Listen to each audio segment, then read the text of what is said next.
اعوذ باللہ من الشیطان الرجیم بسم اللہ الرحمن الرحیم۔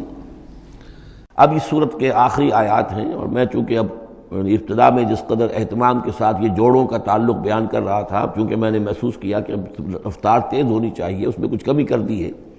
اب یہاں بھی نوٹ کر لیجئے گا کہ یہی سورۃ القصص اور اس سے پہلے سورۃ النمل، ان کے درمیان کیا کیا مشابہتیں ہیں، خاص طور پر اس آخری آیات میں۔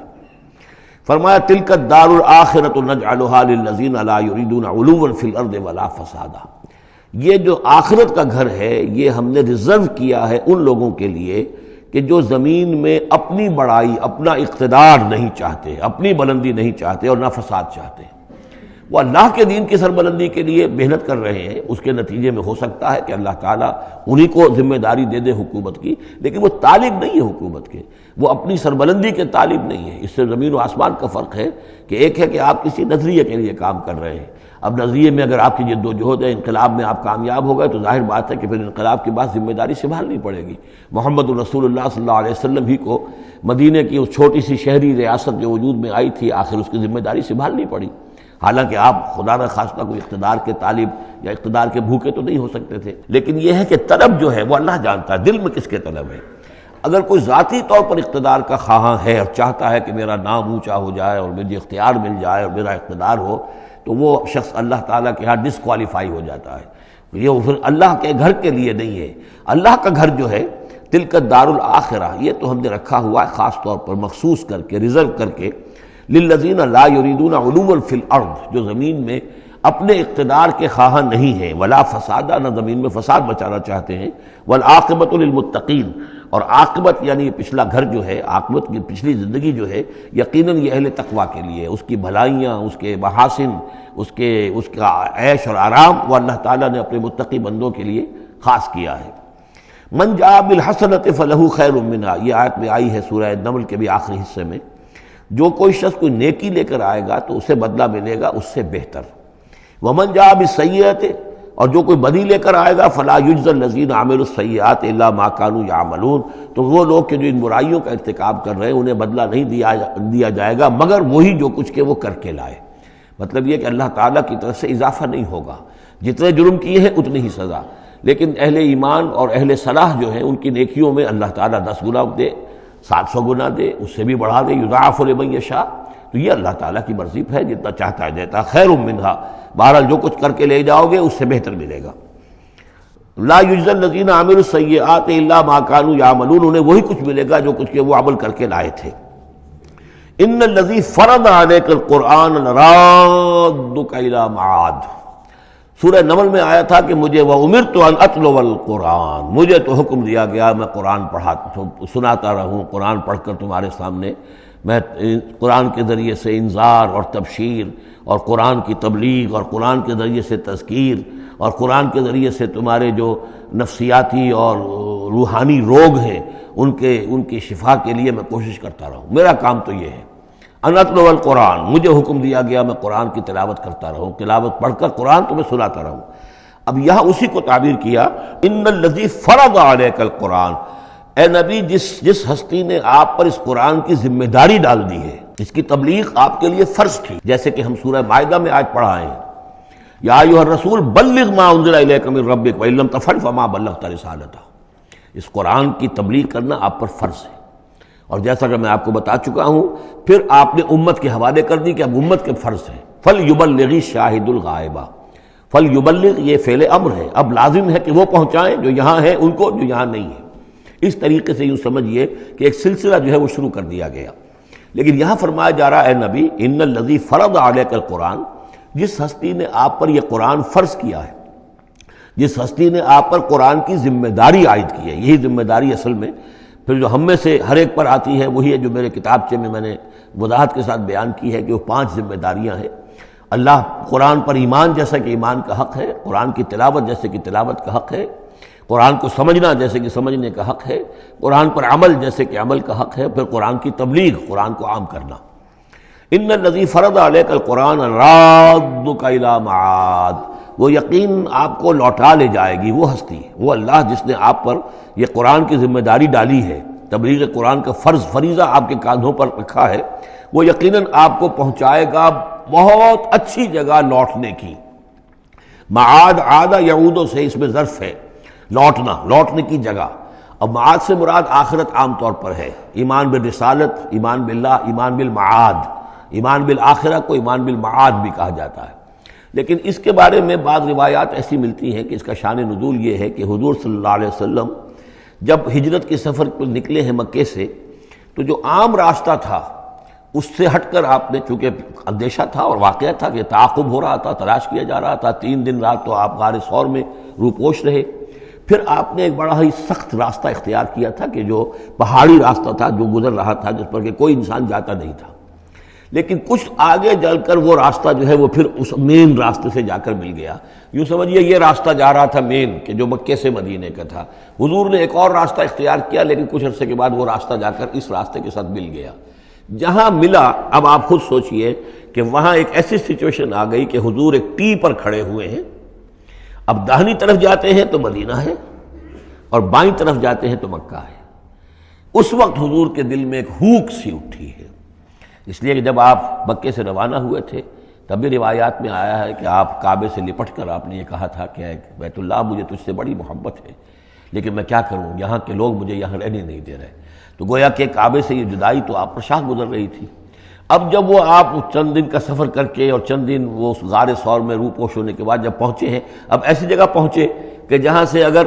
دائنی طرف جاتے ہیں تو یہ مدینے کی طرف راستہ جا رہا، جانا تو آپ کو ادھر ہی ہے، لیکن سامنے وہ راستہ آ گیا کہ جو مکے کی طرف جا رہا، تو آپ کے دل میں ایک پھونک سی اٹھی۔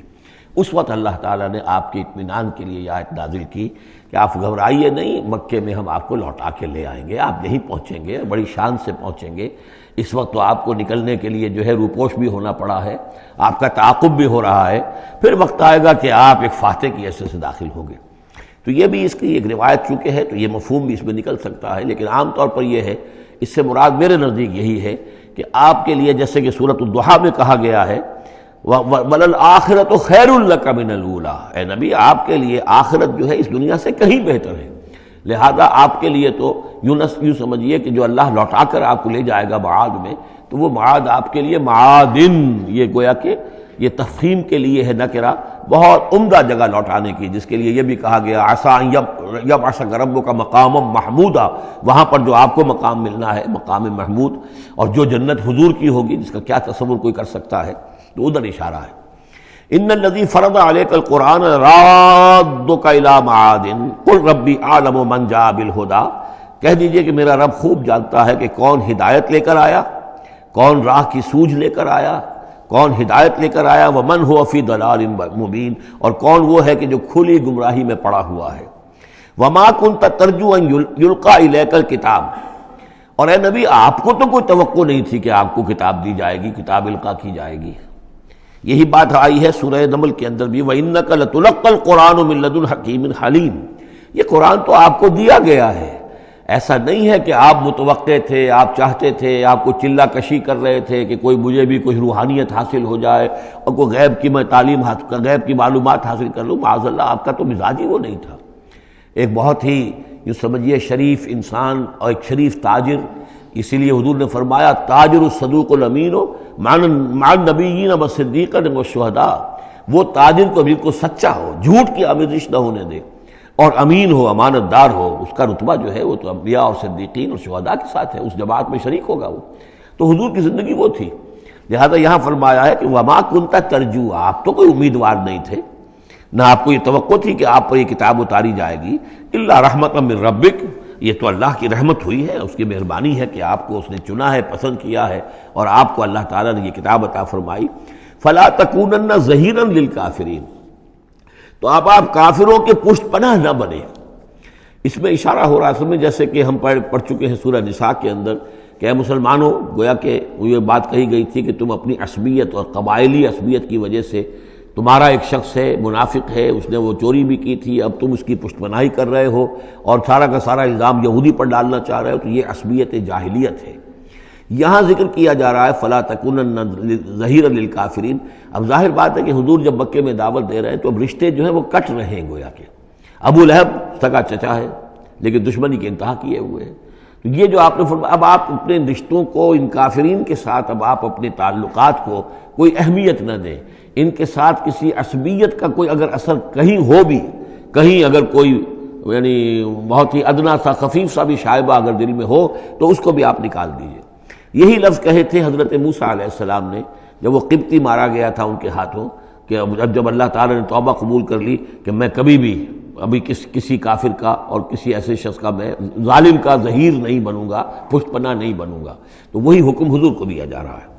وَلَا يَصُدَّنَّكَ عَنْ آيَاتِ اللَّهِ بَعْدَ إِذْ أُنزِلَتْ إِلَيْكَ، یہ اسی سورہ مبارکہ میں یہ آیت نمبر 17 تھی یہ۔ وَلَا يَصُدُّنَّكَ عَنْ آيَاتِ اللَّهِ بَعْدَ إِذْ أُنزِلَتْ إِلَيْكَ، اور نہ آپ کو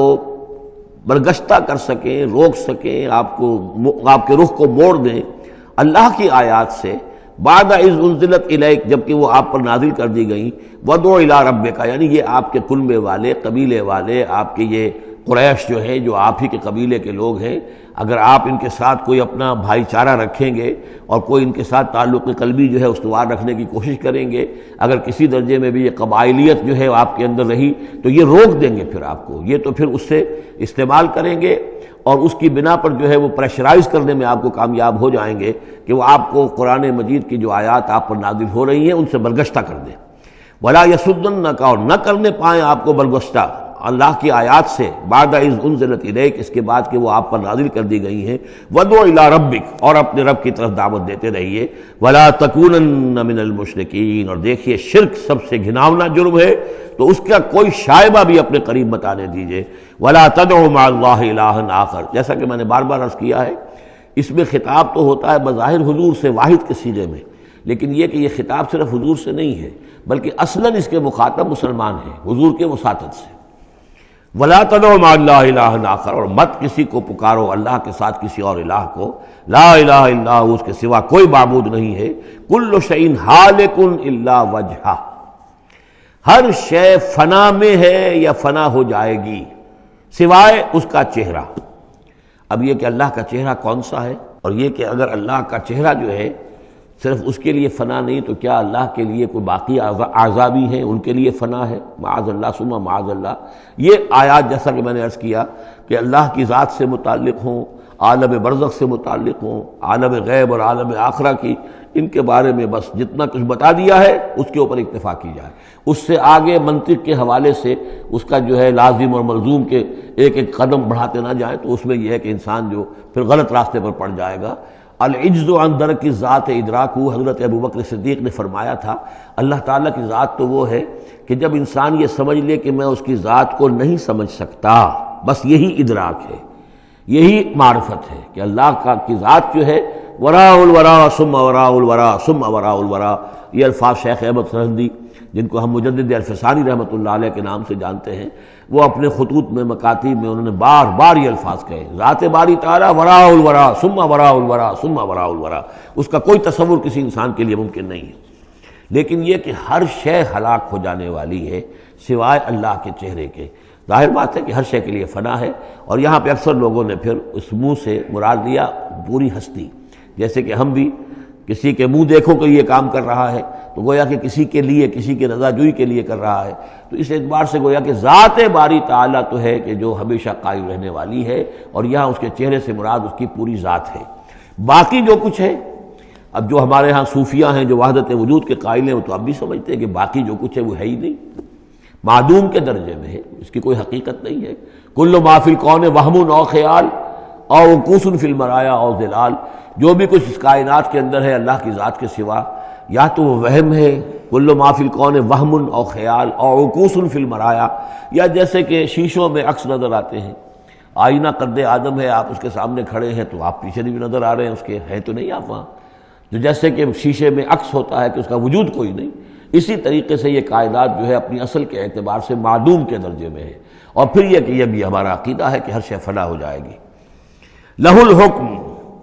اسی کے لیے ہے اختیار، بادشاہی، حکومت، وَإِلَيْهِ تُرْجَعُونَ، اور اسی کی طرف تم لوٹا دیے جاؤ گے۔